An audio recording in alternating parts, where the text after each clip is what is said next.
A last chorus for your ears only. I'm David Alpern. I'm Melissa Exelberth with a quote from the news. "The moment you said my name was the height of my career." That's what Saturday Night Live veteran Maya Rudolph told longtime NBC announcer Don Pardo on his induction to the Academy of Television Arts and Sciences Hall of Fame in 2010. The voice of SNL for 38 seasons, Pardo died last week at age 96. Now this. If I were a rich man,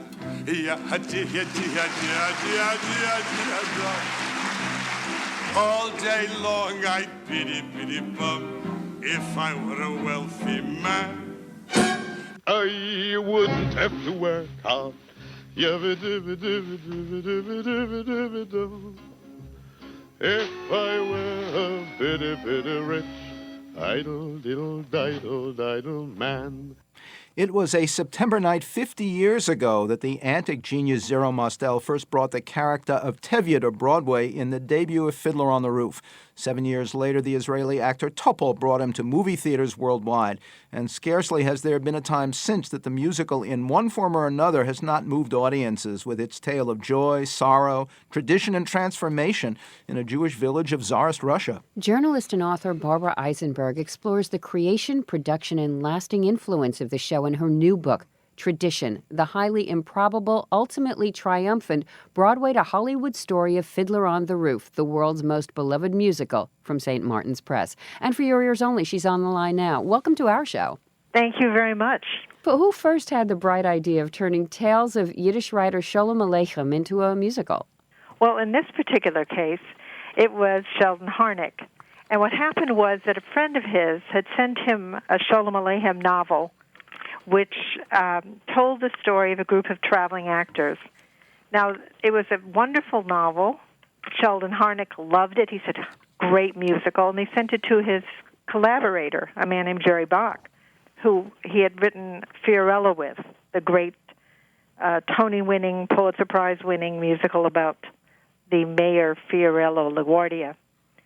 And the two of them thought, this is it. They took it to their collaborator they'd had in the past, named Joseph Stein, who said, it's too sprawling.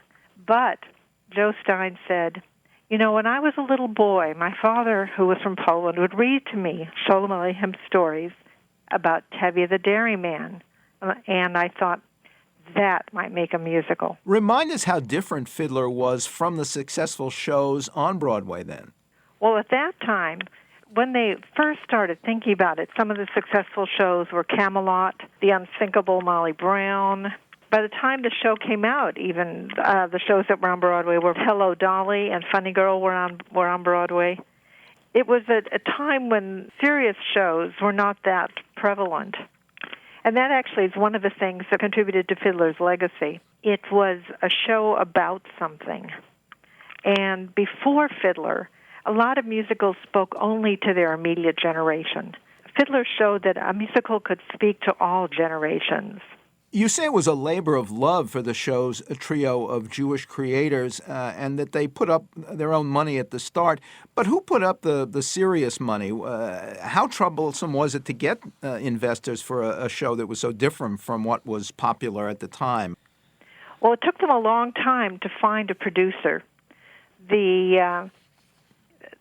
Well, first of all, when they went to Harold Prince, even he turned them down initially because he felt that he was more of he was a German Jew, and it would be different than the stories of the Russian Jews. Now, eventually, Harold Prince came back, but they had tried other producers along the way, and a lot of people, they said things like, "What are we going to do when we run out of Hadassah audiences?" And I think part of the thing that saved them was that it was such a passionate for them. It was such a labor of love. And I remember Jerry Bach, the composer, telling me, I think his phrase was actually, "I'm not being modest," but we really didn't know what would happen. We just we knew that it was a good show. We knew that we cared about it, but they didn't know. Talk about how many places the show has played around the world and the funny reaction Joe Stein got to it in Japan. Well, it's played now in, I'm sure there are very few. It'd probably be easier to name the countries where it has not played,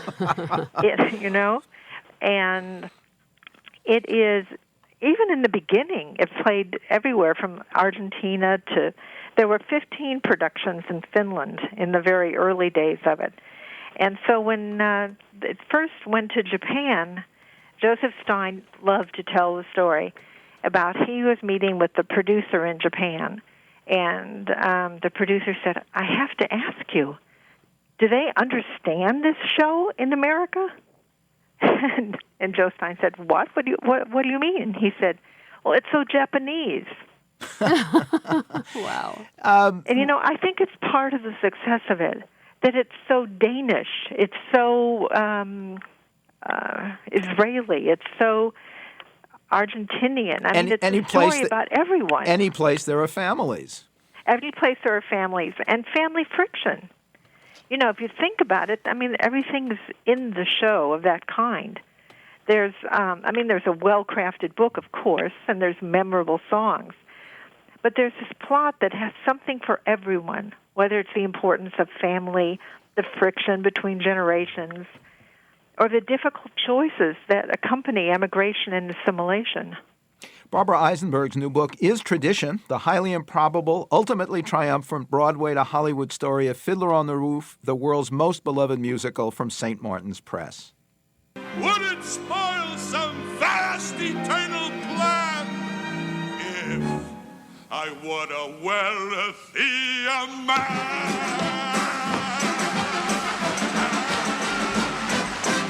And this has been For Your Ears Only.